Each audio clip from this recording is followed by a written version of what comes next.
Dragon Age Origins was rated M for mature by the ESRB and contains blood, intense violence, language, partial nudity, and sexual content. Viewer discretion is advised. Hello everyone, my name is Amaronith and I play games for the internet, and today we're playing Dragon Age Origins bonus series, the Dwarven Noble opening.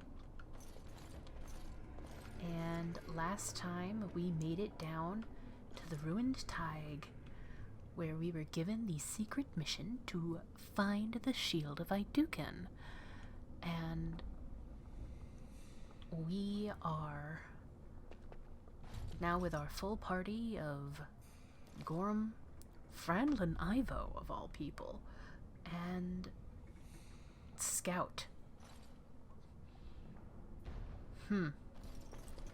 But last time, the middle door was opened by someone who had to have a Aeducan signet ring to get in. So, maybe friend, most likely not.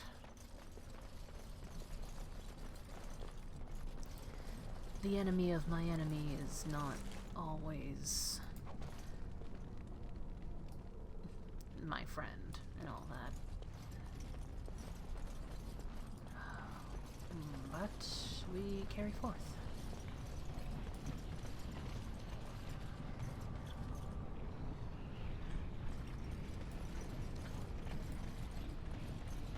Yep, mercenaries. So glad you could finally join us. We feared you'd gotten eaten by Darkspawn. Turns out the shield isn't quite as easy to retrieve as I was led to believe. I wager you know where it is, though. So maybe you tell me where it is, and I won't mutilate your body so bad your father doesn't recognize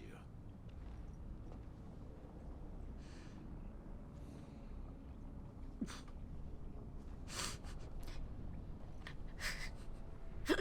The shield's a metaphor. It's in all of us. A funny nobleman. Just what the world needs. Now kill these idiots. Trap! Trap! Show them no mercy!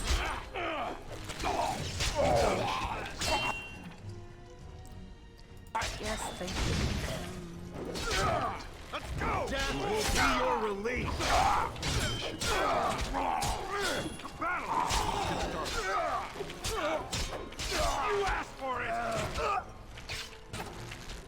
Into the fray! You've tangled with the wrong man!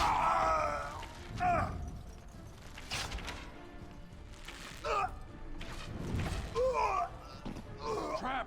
Drive them back!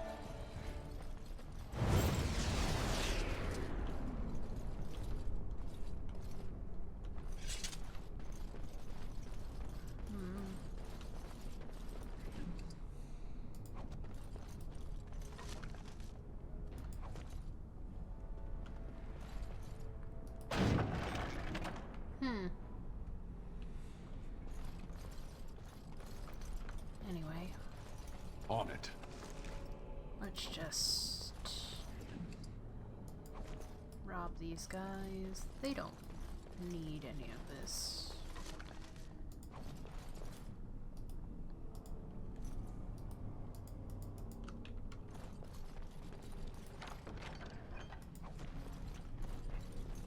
Right. Is that an Aeducan signet ring? I guess that's how they got in here. It's Trian's.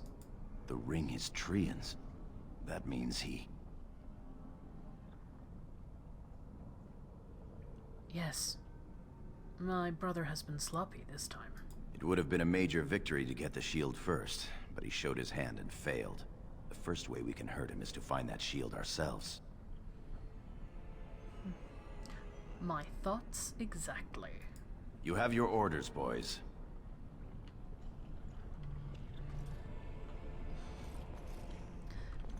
Whoops. I thought I turned that off. Oh well. As you wish.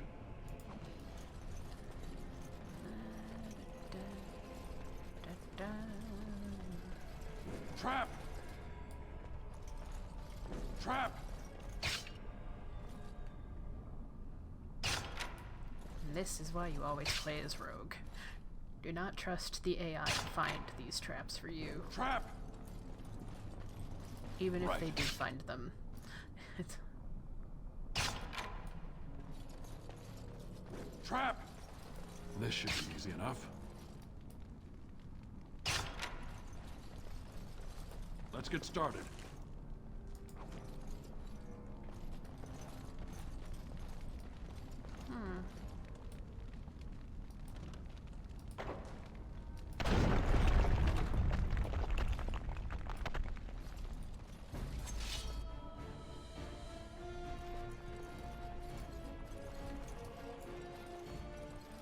Right.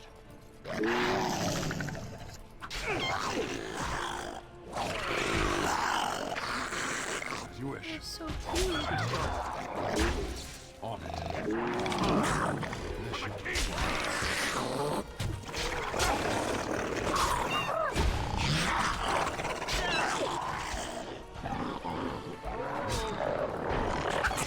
excellent.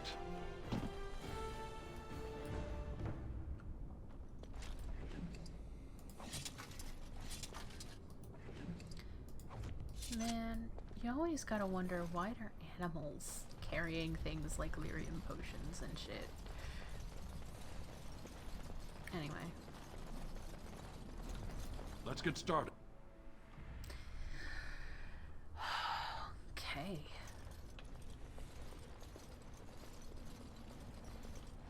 This is the room. How do we get the shield? Look around. There must be a clue. You two, see if you can spot anything.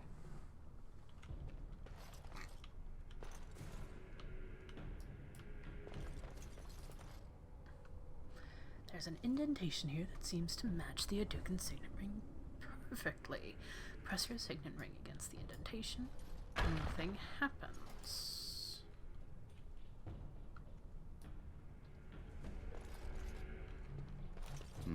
It seems some of these tiles are different from the others.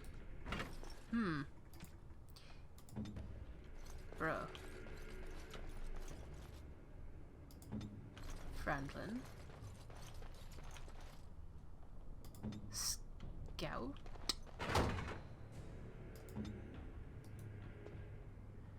Here's an indentation. Press your signet ring against the indentation. The lid of the sarcophagus slides away, revealing a small hollow that contains the shield of Aeducan. That's it. We've got it. Doesn't look like much. The skill of our crafters has come far since then. But still, the shield of Aeducan.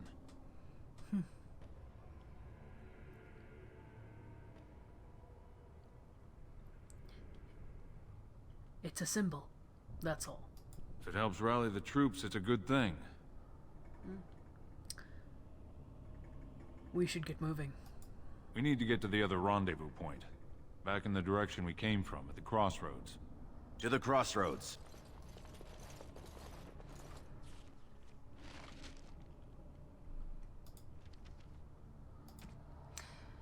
Blah, blah, blah, blah, blah.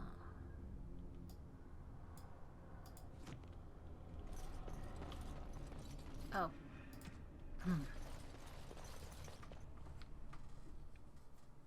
Did you hear that? Oh. Or darkspawn.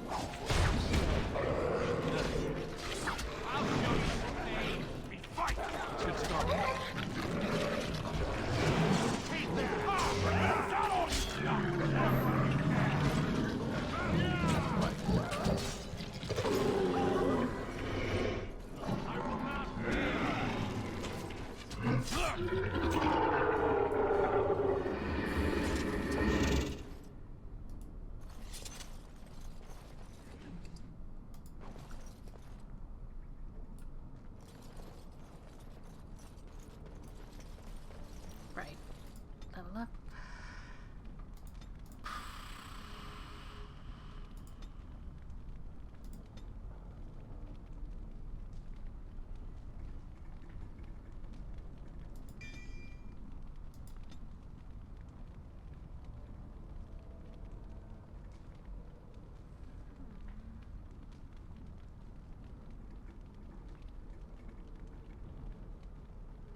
Sustained.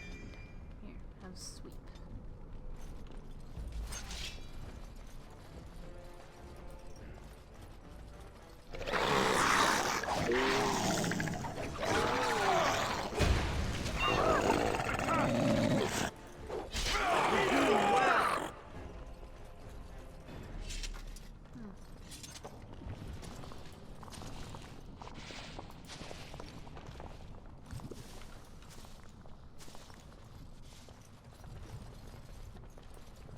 Trian were really scheming against us, this would be the perfect place for an ambush.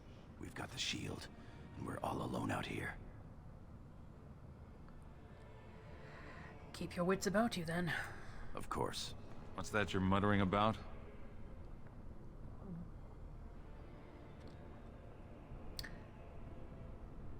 Keep your mind on the mission. Right you are, Commander.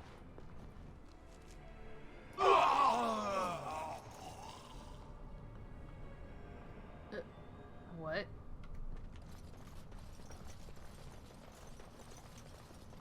The devil was that?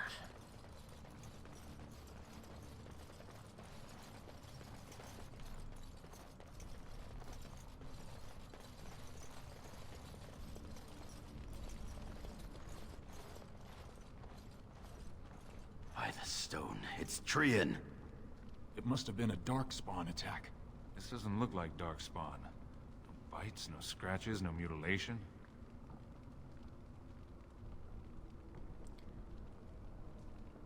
Bhelen outplayed me. Your brother? Someone's coming.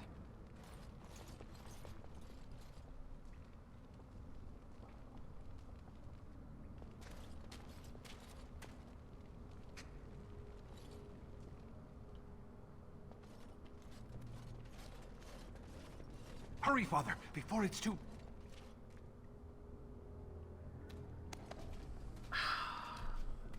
Really?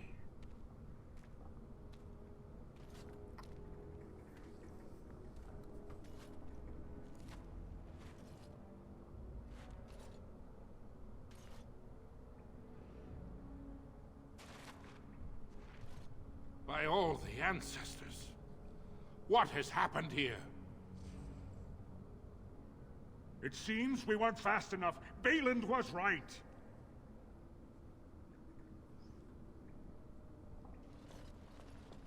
My son, tell me this isn't what it looks like.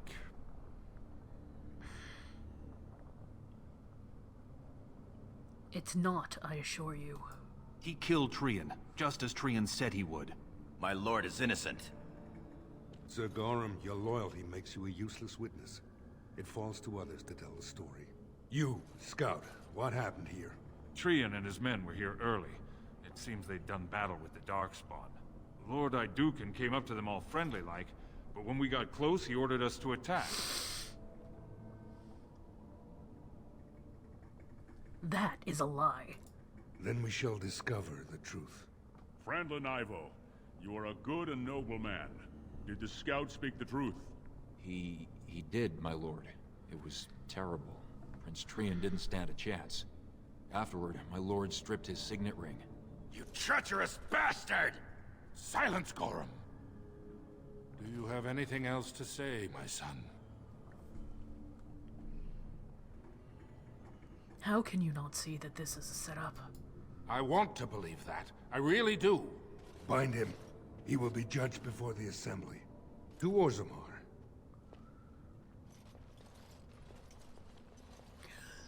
Bhelen said it himself. Brothers can't be trusted.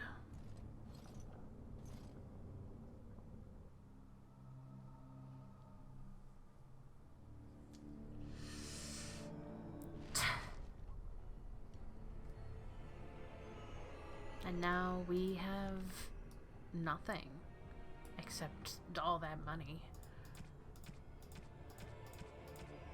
Not even the plot items, which is fair, I guess. 10 minutes, sir. Orders and all. You understand? Of course. Leave us alone, will you please? Gorham! Yes, sir. I would have come sooner had they allowed it. How are you?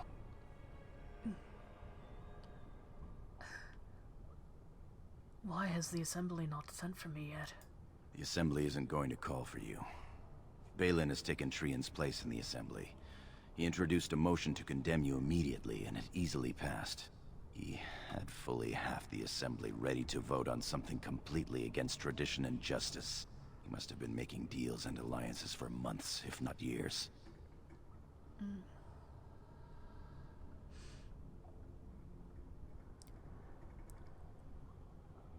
So what happens now? The Assembly has already sentenced both of us. What's going to happen to you? My knighthood will be stripped, my name torn from my family records. But I will be allowed to attempt some sort of life on the surface. Lord Harrowmont moved for a similar exile for you, but Bhelen's supporters overwhelmed him. You are to be sealed in the deep roads to fight Darkspawn until you are overwhelmed and killed.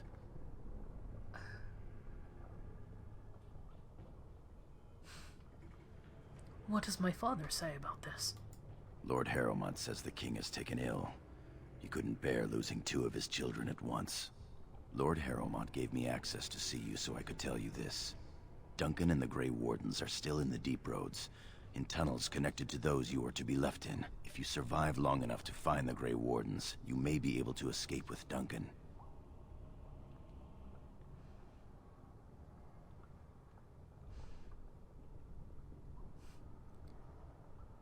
That's all the chance I need. Our time is up. May the Paragons guide your sword and the stone hold you up. The same to you, my friend. I will always be your man, my Lord Aeducan. They are ready for you now.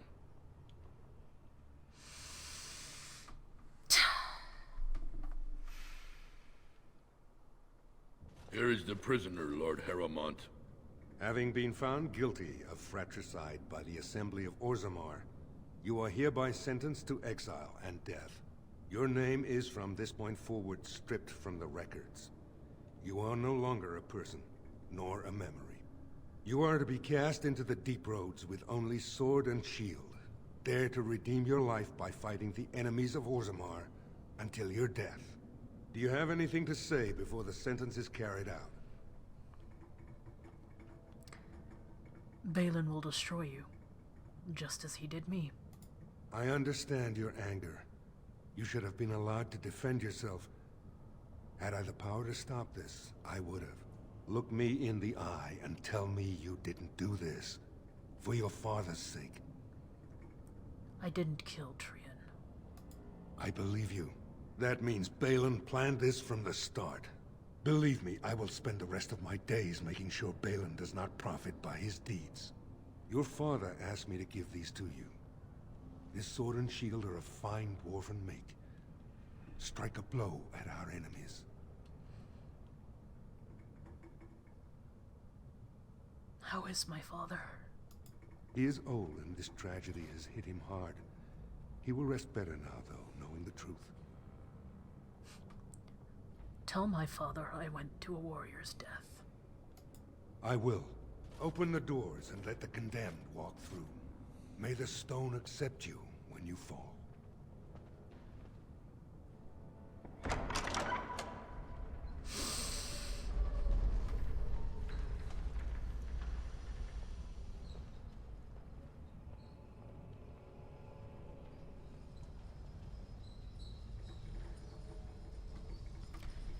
Great. Oh, this is fucked. We don't even have potions. Right, where are we going? This way. Well, yeah, no, that's sealed off, so we have to go this way. It's the only way. Alright.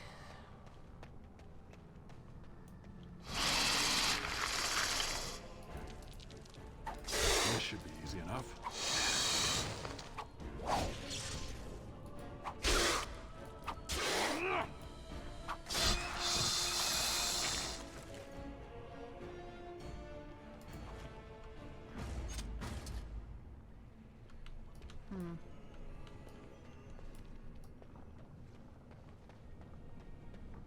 Trap!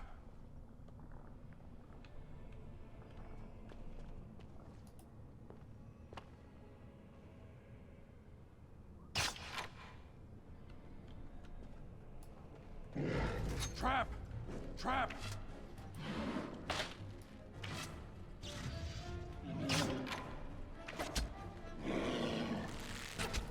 You're mine!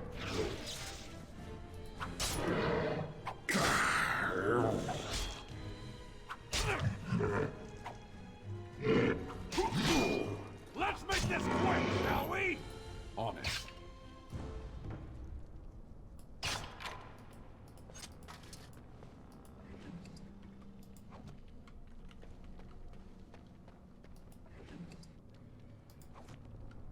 Alright, let's get into things that can actually help.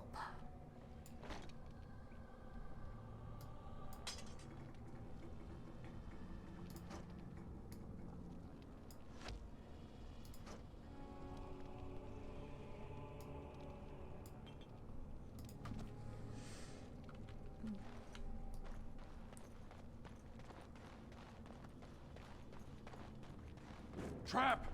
Trap!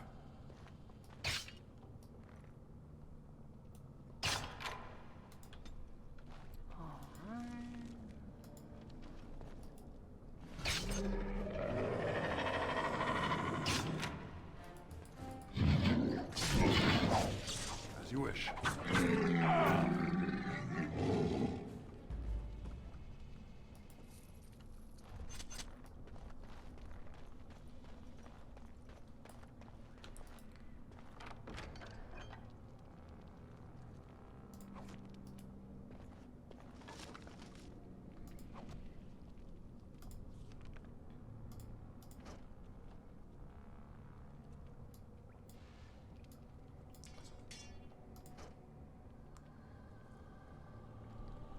Kind of miss my shiny noble dagger that guy made for me.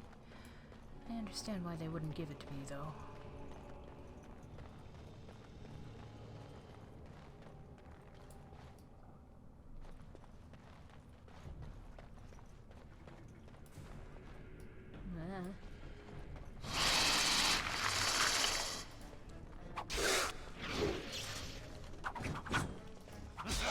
You're getting sloppy!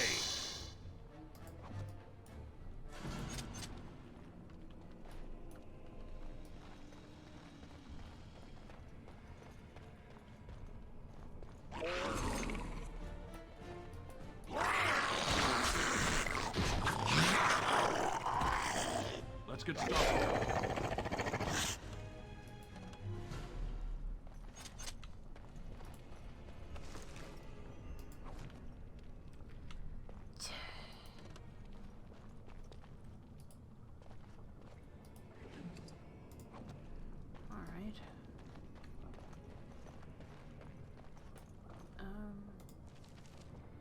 Right, I came from up there, so...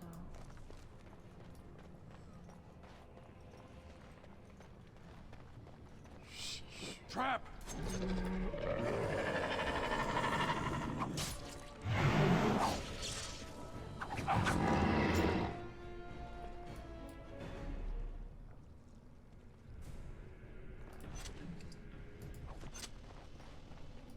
On it.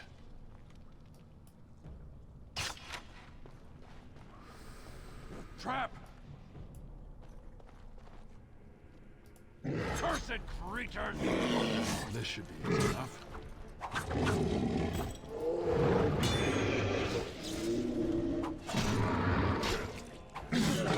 Time for some fun!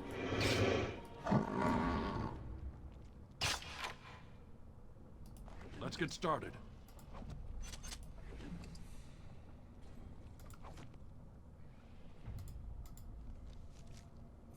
Oh. Yeah, that's not gonna work. Ow. Sorry, I'm like... Ow, my spine.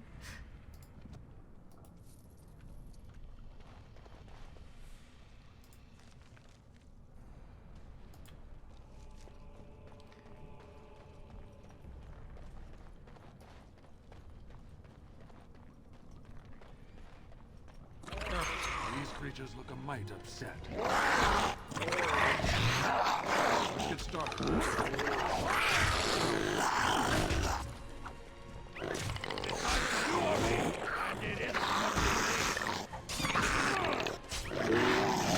You're getting slaughtered!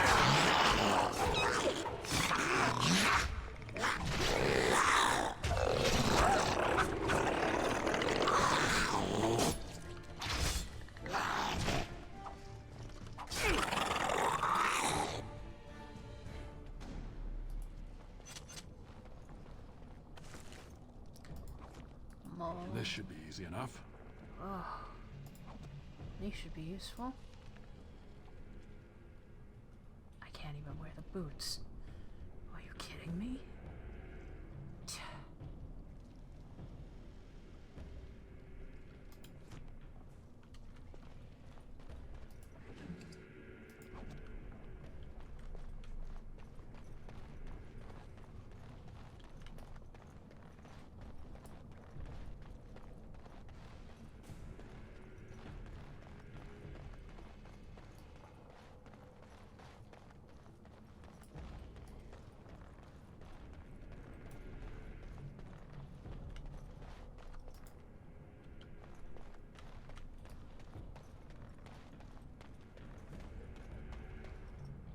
By the Maker, it's a dwarf. Lord Aeducan, what are you doing here alone?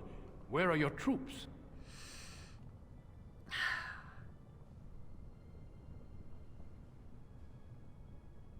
One question at a time. Forgive me, your appearance startled me. We expected to be alone here. May I ask what happened? Bhelen has betrayed me. Ah, you have been made to walk the deep roads, then. You mean you were exiled? What happened? I do not think matters of dwarven honor are any business of ours. You need not answer, friend. I was betrayed by my brother. Lord Trian? No, Bhelen. Trian is dead. I see. The brutal intrigue of the Dwarven court continues, then. Your father intimated as much. There is no reason for you to walk these deep roads and die for something you did not do. You've already proven yourself both resourceful and skilled, and I would expect nothing less from an Aeducan. I've been searching for those with your level of ability. Your exploits in the deep roads set you apart. As leader of the Grey Wardens in Ferelden, I would like to formally invite you to join our order. I would be honored. Then welcome. We leave immediately for Ostagar to join with the human forces facing the Darkspawn hordes led by King Cailan. Stay close. There are still Darkspawn around every corner. And you're without shoes.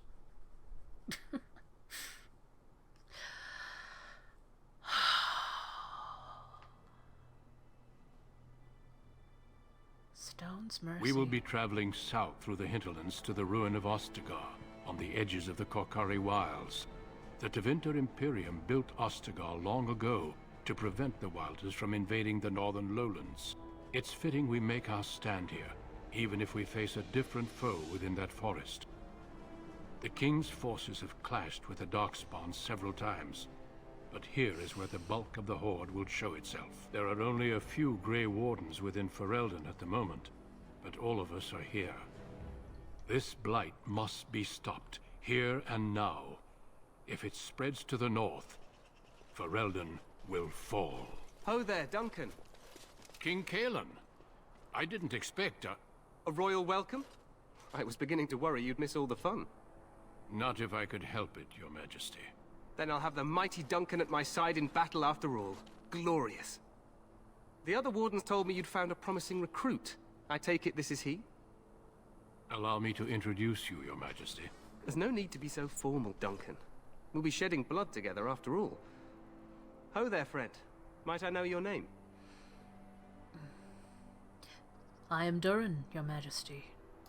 Pleased to meet you. The Grey Wardens are desperate to bolster their numbers, and I, for one, am glad to help them. It's good to see one of the honorable stout folk outside Orzammar. How much do you know about dwarves, Your Majesty? I've always wanted to learn more. Perhaps you could enlighten me sometime. If your majesty wishes. I do. I'll make sure to have the finest dwarven brew brought up from the palace cellars. After we've dealt with the Blight, of course. I've been to Orzammar. King Endrin invited my father to a grand proving long ago. How does Endrin fare these days?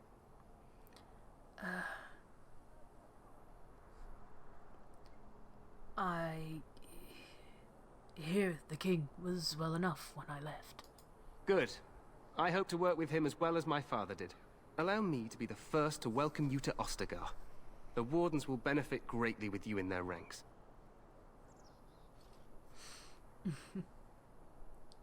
You're too kind, your majesty. I'm sorry to cut this short, but I should return to my tent.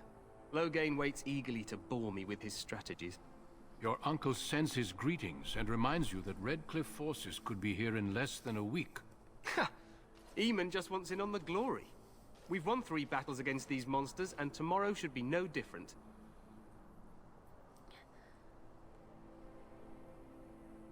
You sound very confident of that. Overconfident, some would say. Right, Duncan? Your Majesty, I'm not certain the Blight can be ended quite as quickly as you might wish. I'm not even sure this is a true Blight. There are plenty of Darkspawn on the field, but alas, we've seen no sign of an Archdemon. Disappointed, Your Majesty? I'd hoped for a war like in the Tales. A king riding with the fabled Grey Wardens against a tainted god. But I suppose this will have to do. I must go before Loghain sends out a search party. Farewell, Grey Wardens.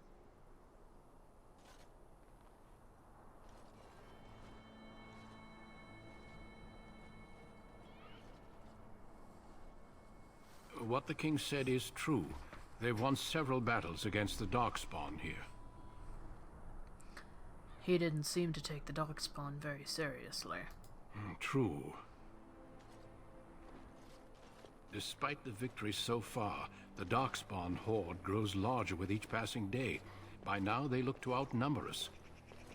I know there is an archdemon behind this, but I cannot ask the king to act solely on my feeling.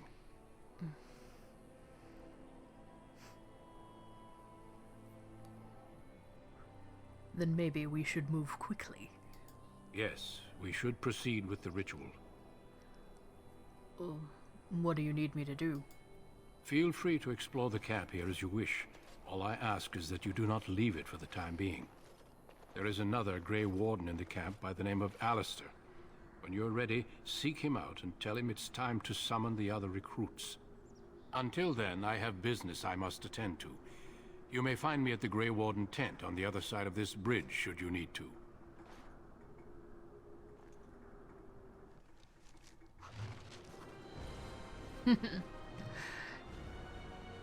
Oof.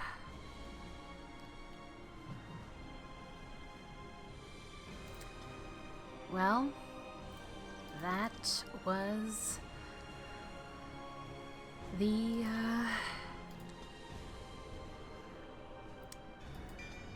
Dwarven Noble opening.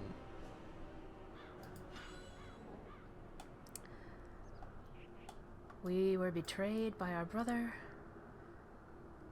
who murdered our other brother.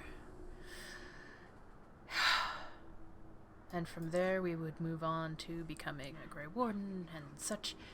But for now, we'll read the Codex Entries that we picked up along the way.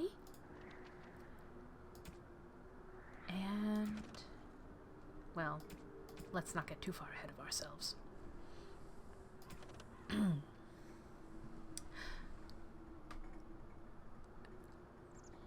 Codex Entry, Article 3. Archdemon. In darkness eternal they searched for those who had goaded them on, until at last they found their prize, their god, their betrayer, the sleeping dragon Dumat. Their taint twisted even the false god, and the Whisperer awoke at last, in pain and horror, and led them to wreak havoc upon all the nations of the world. The First Blight. Threnodies 8-7. The false dragon gods of the Devinter Imperium lie buried deep within the earth, where they have been imprisoned since the Maker cast them down. No one knows what it is that drives the Darkspawn in their relentless search for the sleeping old gods. Perhaps it is instinct, as moths will fly into torch flames. Perhaps there is some remnant of desire for vengeance upon the ones who goaded the Magisters to assault heaven. Whatever the reason, when Darkspawn find one of these ancient dragons, it is immediately afflicted with the taint, or by the taint. It awakens twisted and corrupted, and leads the Darkspawn in a full-scale invasion of the land. A blight. Article 9. Deepstalker. A fool trusts his eyes. A wise man fears every rock is a Deepstalker. Dwarven saying. Possibly the strangest of all the creatures found in the Deep Roads is the Deepstalker. Tesbadam, as the dwarves call them, hunt in packs, generally by burrowing underground and then striking when their prey is in their midst. Stalkers come in several types. Spitters have venom glands that can spit secretions that slow or injure their prey. Jumpers hurl themselves at their targets, knocking them down and making the kill easier. But the most common variety scares its prey, leaving the unfortunate victim helpless against the rest of the pack. Article 12. Genlock. These are the most common darkspawn in the underground. Stocky and tough, Genlocks are notoriously difficult to kill, even by magic. Alphas. In any group of Genlocks, there is usually one who is dominant. As the tallest, strongest, and smartest of their kind, Alphas serve as a sort of commander, directing or bullying the others in combat. Article 13. Ghoul. What the Blight does not destroy, it corrupts. Any creature inflicted with the Darkspawn taint that does not have the good fortune to die outright becomes a ghoul, a twisted shadow of itself. The name originally comes from men, whether human, dwarven, or elven, who became tainted, usually while being held as a captive food source by the Darkspawn. They would turn cannibal, preying on other captives, slaves to the will of the Archdemon, driven mad by pain. During a blight, the corruption of the Darkspawn spreads through the wilder areas of Thedas and infects the animals found there. This produces grotesque, enraged bears called bearskarn, as well as blight wolves. Fortunately, ghouls rarely survive their corruption for long. And Article 28. Giant Spider. Giant spiders tend to appear in old ruins and other places where the veil has become thin because of magical disturbances or a great number of deaths. In such places, spirits and demons pass into the world of the living and attempt to take control over living beings, spiders among them. Not all scholars accept this explanation for the presence of these beasts, however. Some claim that the thinning veil allows magic to leak from the Fade, tainting such creatures as these spiders to transform into larger and more potent creatures than they ever would become naturally. While such spiders are known to possess powerful poisons and the ability to fling their webs at opponents in combat, studies of them have been few and the full range of their abilities are unknown. Culture and History. Article 135. The Castes. Visitors to Orzammar should keep in mind that the hierarchies of Dwarven society are much more complex than our own. It is easy to gravely insult a man simply by mistaking his position. Since this can lead to unnecessary loss of life and limb, I will attempt to mitigate the danger for my fellow travelers. The society of Orzammar is divided into nobles, warriors, smiths, artisans, miners, merchants, and servants. Now you are undoubtedly saying to yourself, we have all those divisions among our own people. This is a dangerous misconception. Certainly, we do have nobility, artisans, merchants, and these positions are largely inherited from our parents. However, the younger children of noblemen often choose to be artisans or soldiers. The sons of merchants may join the army or become servants or apprentice themselves to a craftsman. This is all freely chosen, limited, perhaps, by the circumstances of birth, but still chosen. What is a matter of choice for most human folk is dictated entirely by birth for dwarves. No one may become a smith who was not born to the smith caste parents. A servant who marries a noblewoman will never be a noble himself, and although his daughters will be nobles, his sons wouldn't be servants, for daughters inherit the caste of their mother, while sons inherit the caste of their father. From In Pursuit of Knowledge, The Travels of a Chantry Scholar, by Brother Genetivi. Article 136. Life in Orzammar. The dwarves of Orzammar are quite unlike those found in most human cities. Although Orzammar derives its vast wealth from trade with human kingdoms, all dwarves who come to the surface to trade are stripped of their position in society. Dwarven merchants are so ubiquitous in human cities that many people labor under the impression that all dwarves are merchants, or that their whole race worships coin and trade. But these surface dwarves are atypical creatures, the ones willing to give up all ties to their kin and sacrifice their rank in order to conduct business. Below ground, the dwarves are a people obsessed with honor, their own and that of their family. Most nobles incorporate chainmail into even formal gowns because slights and insults often turn deadly. They are a people who revere excellence and strive to achieve it in all things. Even members of the servant caste have been elevated to paragons, usually posthumously, in recognition of remarkable service. From In Pursuit of Knowledge, The Travels of a Chantry Scholar, by Brother Genetivi. Article 137. Deep Roads. There isn't a dwarf alive who remembers the deep roads as they once were. They were the network of tunnels that joined the Tigers together. To be honest, it isn't even right to give them such a simple term as tunnels. They are works of art, with centuries of planning demonstrated in the geometry of their walls, with the statues of the paragons that watch over travelers, with the flow of lava that keeps the deep roads lit and warm. The cloud gazers up on the surface talk of the imperial highway built by the magisters of old, a raised walkway that crossed thousands of miles, something that could only have been built by magic. Perhaps it is comparable to the deep roads, although we dwarves didn't need magic. I suppose it doesn't matter anymore. The Darkspawn rule the deep roads now. When Orzammar sealed off the entrances to the deep roads, abandoning everything that lay out there, we handed over the kingdom that was to those black bastards forever. To think that there are Genlocks crawling over Bonamar now, tearing down our statues and defiling our greatest works. Corruption covers everything we built out there. Every dwarf who goes out and comes back says it gets worse with each passing year. This foulness spread a little further. And the cloud gazers think that the Darkspawn are gone just because they aren't spilling out onto the surface?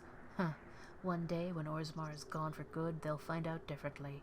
Those Darkspawn won't have anywhere else to go but up, and they'll do it. The surface folk will have themselves a blight that will never end. Transcript of conversation with a member of the Dwarven mining caste. 890 blessed. Ugh. Poor choice of wording in there, but I didn't write it. Article 138. The City of Orzammar. The dwarves are lauded for their craftsmanship, and the City of Orzammar is one of their finest works. Orzammar lies at the heart of the Frostback Mountains, deep underground. The city arcs outward from the royal palace, which is built around a natural lava vent continually fountaining the liquid rock, which both lights and heats the entire cavern. The topmost tier of Orzammar is home to the noble caste, with their palaces fanning out in both directions from the court of the king, as well as the Shaperate, which serves as a repository for all dwarven knowledge. The lower tier is the commons, where the merchant caste holds sway, and where the finest works of Orzammar's craftsmen are for sale. In the center of the river of lava, connected to the commons by a causeway, are the Proving Grounds, a sacred arena where the dwarves by ancient traditions settle their disputes. On one side of the fiery river are the ruins of old dwarven palaces, fallen into disrepair, which the locals call Dust Town, now home to the city's casteless. On the other side of the river are the Deep Roads, which once joined the sprawling dwarven empire together, but now, after centuries of Darkspawn incursions, are largely sealed off. Nearly all knowledge of this network of underground passages has been lost, even to its builders. From In Pursuit of Knowledge, The Travels of a Chantry Scholar by Brother Genetivi. Article 141, House Aeducan, Shield of Orzammar. The Assembly has never named a paragon with so little disagreement as there was for Paragon Aeducan. No naysayers, only a single and absentation. His worthiness was unquestionable, his favor with the ancestors clear. But family rumor says that the man himself was deeply troubled, prone to fits of melancholy and self-doubt. Never satisfied with his great achievement in protecting Orzammar, he died cursing that he had not managed to save the outlying Tigers. Before he rose to Paragon, he was of little note.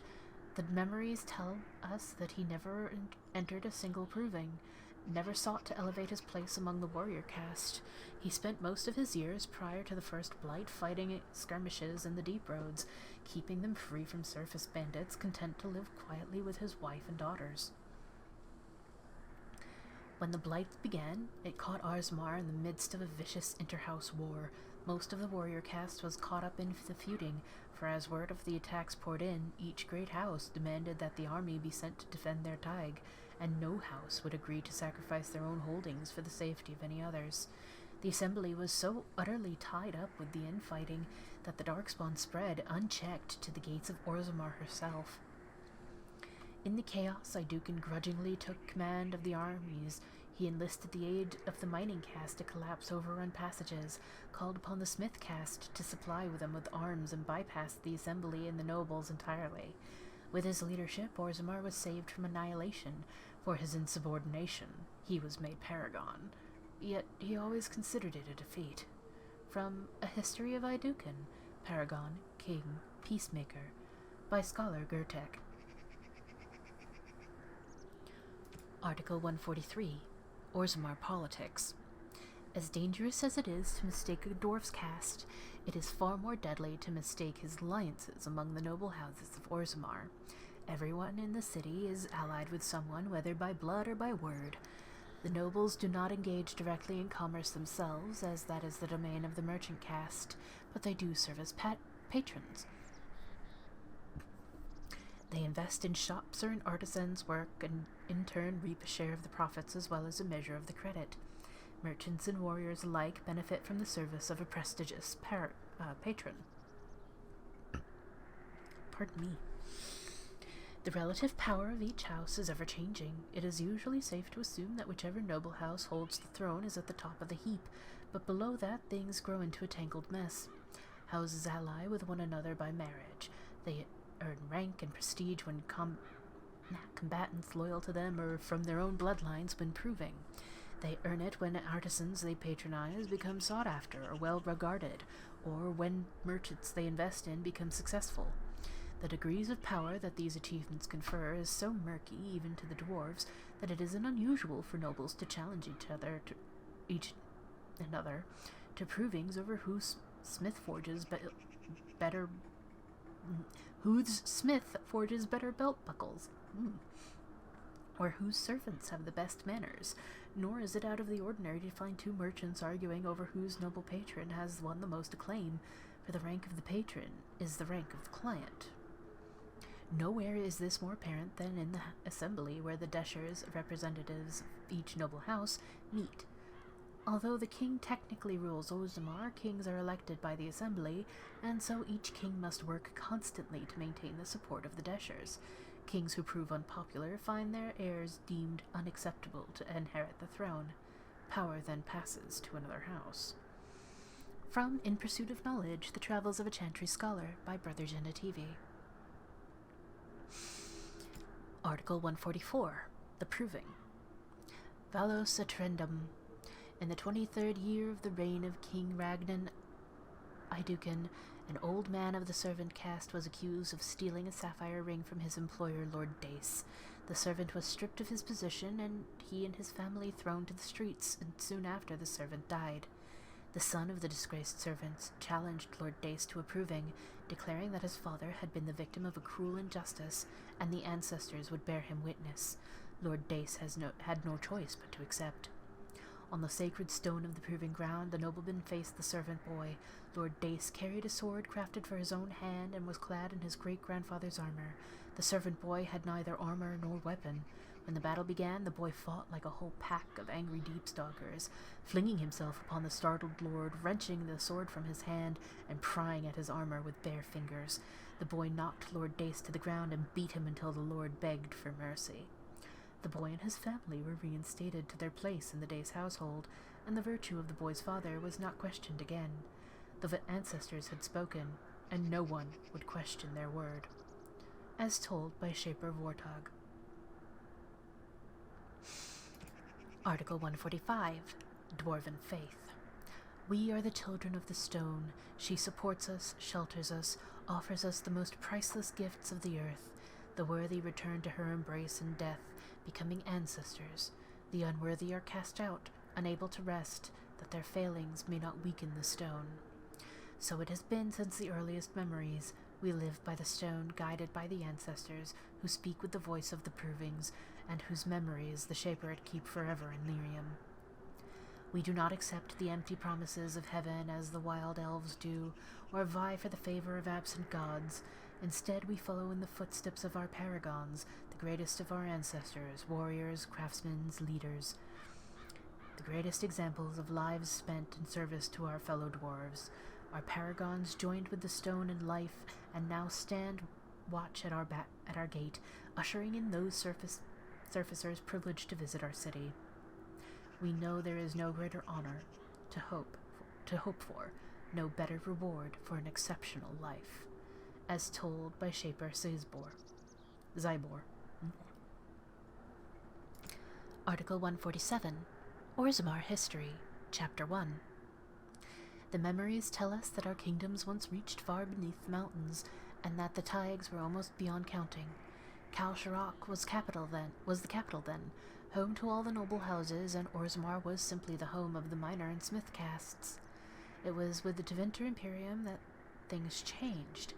Paragon Garel moved the seat of power to Orzammar to more closely oversee the trade that began with the surface. It seemed that our people were entering a new age of prosperity. The memories hold no explanations for the comings of the Darkspawn, only questions. At first they were rumors, noises in the deep roads, a lost traveler here and there. The warrior caste sent men to patrol the road and thought the matter settled. We did not know that while we searched for them, they were engaged in the search of their own. Sleeping deep in the zone itself was the Archdemon. They found him and awakened him, and the blight began. The Darkspawn poured out of the deep roads like smoke, then, and the warrior caste struggled to hold them back. Countless Taigs were lost in that first blight, but, as ever, in the worst moments of our need, a paragon rose. Paragon Aeducan led the defenses of Orzammar, and the Dark Horde was beaten back. The cost of victory, however, was great. Much of the deep roads were sealed to hold back the Darkspawn, cutting off Taigs and even whole cities forever. Orzammar as a kingdom, as told by Shaper Zybor. It's that CZ that gets me. Article 148, Orzammar History, Chapter 2. We were losing the war against the Darkspawn, slowly, a few men at a time, but losing all the same. The warrior caste was dwindling with each generation as more able-bodied men perished in their prime without fathering sons. With each generation, more of the deep roads had to be sealed, more Taigs lost forever. The kings of Orzammar watched and wondered how long it would be until nothing remained of our people but the memories. Then, Paragon Caridin rose from the smith caste with a new weapon. Golems. Giant soldiers of living stone and metal. Each one was an army. With the Paragon's golems, we began to retake the lands we had lost. For a while there was hope that final victory was coming. But at the height of the war, Paragon Caridin disappeared, and with him the means to make golems. Several forays were made into the deep roads to search for the Paragon, but nothing was ever found. Over time, the golems we had were damaged beyond repair, and we began our slide once again towards extinction. Orzammar as a kingdom, as told by Shaper Zybor. Article 158, the Grey Wardens. The first blight had already raged for 90 years. The world was in chaos. A god had risen, twisted and corrupted. The remaining gods of Tevinter were silent, withdrawn. What writing we have recovered from those times is filled with despair, for everyone believed, from the greatest archons to the lowliest slaves, that the world was coming to an end. At Weishapt Fortress and the desolate Enderfells, a meeting transpired. Soldiers of the Imperium, seasoned veterans who had known nothing their entire lifetimes but except hopeless war, came together. When they left Weishapt, they had renounced their oaths to the Imperium. They were soldiers no longer. They were the Grey Wardens. The Wardens began an aggressive campaign against the Blight, striking back against the Darkspawn, reclaiming lands given up for lost. The Blight was far from over, but their victories brought notice, and soon they received aid from every nation in Thedas. They grew in number as well as reputation. Finally, in the year 992 of the Tevinter Imperium, upon the Silent Plains they met the Archdemon Dumat in battle. A third of all the armies of northern Thedas were lost to the fighting, but Dumat fell, and the Darkspawn fled back underground. Even that was not the end. The Imperium once revered 7 gods: Dumat, Zazikal, Toth, Andoril, Razikal, Lusican, and Earthmail.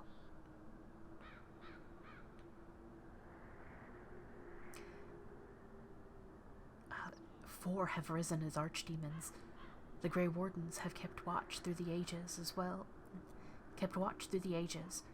aware that peace is fleeting, and that their war continues until the last of the dragon gods is gone. From Ferelden, Folklore and History, by Sister Petrine, Chantry Scholar. Article 159, The Kokari Wilds.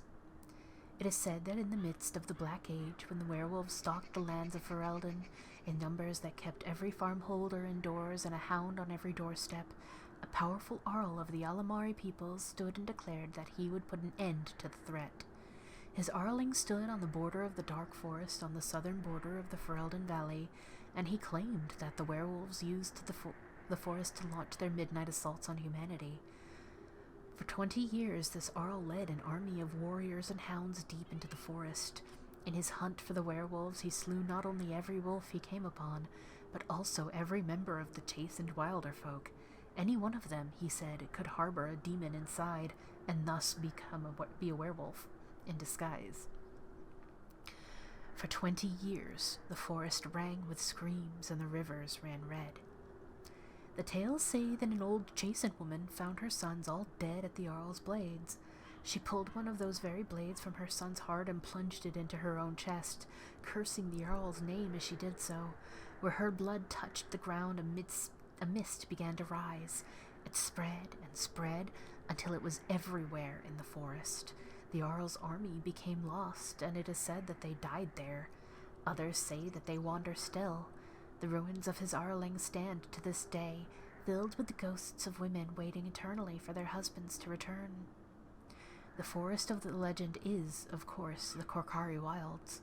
There are as many legends about the Great Southern Forest as there are shadows, or so the saying goes. The chastened wilder folk have made their home there since mankind first came to these lands, and the wild lands spread as far into the south as anyone has ventured. Beyond the mists are vast tracts of snow, white-capped mountains, and entire fields of ice. It is a land too cold for mankind to survive, yet the chastened eke out an existence even there, and they tell of horrors beyond the wilds that the lowland folk could not even begin to comprehend. To most, Ferelden simply ends with the Kokari Wilds. There is nothing beyond. The wilds is a land of great trees, wet marshes, and dangerous monsters. What more need be said? From Land of the Wilders by Mother Alis, Chantry Scholar, 918 Dragon. Article 160, Darkspawn. The surfacers claim that the first Darkspawn fell from heaven. They spun tales of magic and sin, but the children of the stone know better. The Darkspawn rose up out of the earth, for it was in the deep roads they first appeared. Creatures in our own likeness, armed and armored but with no more intelligence than Tezpat, bestial and savage. At first they were few, easily hunted and slain by our warriors, but in the recesses of the deep roads they grew in numbers and in courage. Our distant taigs came under attack, and now it was the army, not a few warriors, being sent to deal with the creatures. Victories still came easily, though, and we thought the threat would soon be over. We were wrong, as told by Shaper Zybor. Article 161. The Blights. My dear Anika, I would not worry about the assembly. Let the nobles sit together and argue over whose house owns the grandest taig. It keeps them from panicking when they would surely do otherwise, and prevents them from making a greater nuisance of themselves. War is the business of warriors. I would say that the enemy's strategy seems to be changing, but they never appeared to have a strategy before, beyond destroying everything in their path. For weeks their numbers appeared to be dwindling. There was talk that perhaps we were getting close to wiping them out. We could not have been more wrong, for today we came upon the body of their main force. I cannot give words to it, Anika. I have never before seen so much death in one place. There were darkspawn beyond counting, and at the heart of the throng, a great beast, as tall as the palace of Orzammar, with breath of fire. A paragon of darkspawn, perhaps, for they seemed to pay it deference. They were leaving, marching toward the mine shafts which lead to the surface, but I knew when I beheld them that once they had devoured what lies above us, they will be back. From the letters of Paragon Aeducan.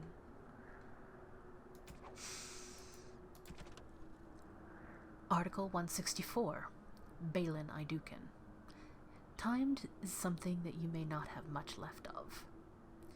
Third of King Endrin's children, Bhelen has always been considered the last and least of his family. Trian was the undisputed heir apparent from the moment of his birth, and Duran was not only the most accomplished, but also their father's clear favorite. Bhelen's most notable trait was his ability to stay out of trouble. He murdered Trian and framed Duran, eliminating both his rivals in one stroke. Article 165. King Caelan Therin. I'd hoped for a war like in the tales, a king riding with the fabled Grey Wardens against the tainted god. Son of the legendary King Merrick Therin, Caelan was the first king of Ferelden born into a land free from foreign rule in 2 generations. Since his father's death, he's held the throne alongside his queen, Enora. Article 169. Duncan. Men and women from every race, warriors and mages, barbarians and kings, the Grey Wardens sacrificed everything to stem the tide of darkness, and prevailed. Like many others, Duncan gave up his family name when he joined the ranks of the Wardens, a symbolic gesture of cutting ties. He might say that this was a convenience in his case, however.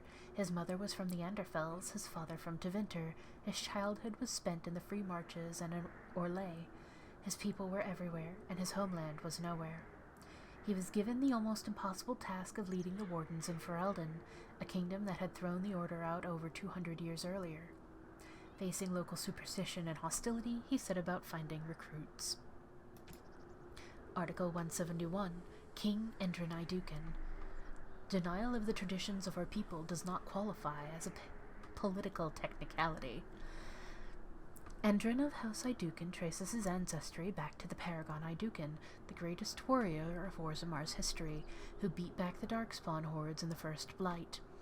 The second son of King Ansgar Aeducan, he became heir after his elder brother died in approving. The most respected king in 4 generations, he restored contact with Kal Sharok, the only other remaining city of the once vast Dwarven Empire, which had been lost during the First Blight. Article 175. Lord Pyrrell Harrowmont. No one is born with rights to the throne. The sitting king may recommend a successor, but the assembly ultimately decides who will rule. House Harrowmont is one of the oldest noble houses, as old as Orzammar itself. Endrin's most trusted advisor, Harrowmont is well known for being an able administrator and the author of many compromises in an ever-warring assembly. And Article 180, Logain Mactir. It takes more than legends to win a battle. Loghain was born a farmer during a time when his country was still under foreign occupation. When he was still a boy, he joined the resistance, where his considerable tactical genius quickly became apparent. He became close friends with Prince Merrick, the last true heir to the Ferelden throne, and together they led the rebels to drive out the forces of the Orlesian Empire. Merrick raised his friend to the nobility, and Loghain is now more of a symbol than a man. He represents the Ferelden ideals of hard work and independence. And lastly, Article 223, Trian's Journal. 21 for Ventus. Noticed Gorham running around trying to get pieces of my sibling's ceremonial armor ready for the feast. Stopped him and asked him how preparations were going. He mentioned that one of the bracers had a spot of tarnish on it, was quite impressed at his dedication. He is most loyal to our family. 23 for Ventus. Was on the way to discuss treaty with father when came across a messenger waiting in the hall. On being asked why he was loitering about the royal palace, he mumbled something about having a gift for the new commander, and asked me, begged almost, to pass along some object or another to my sibling. Me, the heir to the throne of Orzammar, does not run errands for a messenger. Must have been new on the job. Had him thrown out, however, still reeling from the gall of it. Learned later that Bhelen had told Messenger the quickest way to get things done to our sibling was through me, and had made him wait until I came by. So unseemly for a Prince of Orzammar to play such tricks. He needs to grow up and understand that, as royalty, he has responsibilities. 24 for Ventus. Found Bhelen's little playmate, again, lurking in the corridors outside his bedroom this morning. Must have been trying to steal something, or already had. Bosom seemed fuller than most decent ladies, some jewels hidden in the bodice. Anyway, pretended not to see her. Would have been awkward otherwise. Wish Bhelen would keep her confined to his room if he must have her around. Little brother is too concerned with fun and pleasure, and not serious enough about his duties as prince. Must talk to him about discipline when we have time. Discipline when we have time.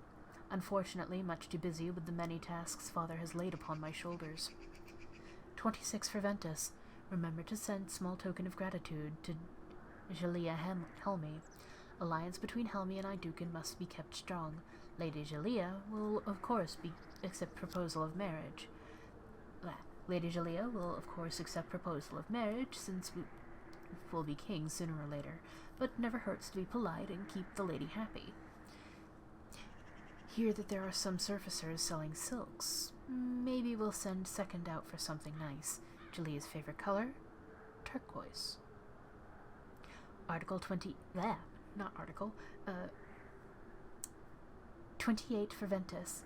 Heard about there being provings held in our siblings' honor. They did not have provings for me at my first commission, and I am the heir.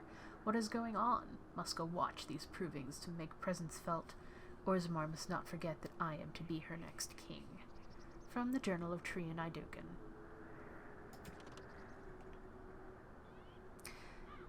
It's kind of sad. Like, yes, Trian was an absolute dickhead, but he didn't deserve what he got. But that's all for now, and I hope to see you next time with whatever the next character background opening will be. I'm not sure. I'll probably go Dwarf Commoner after this one. But they should be shorter after this.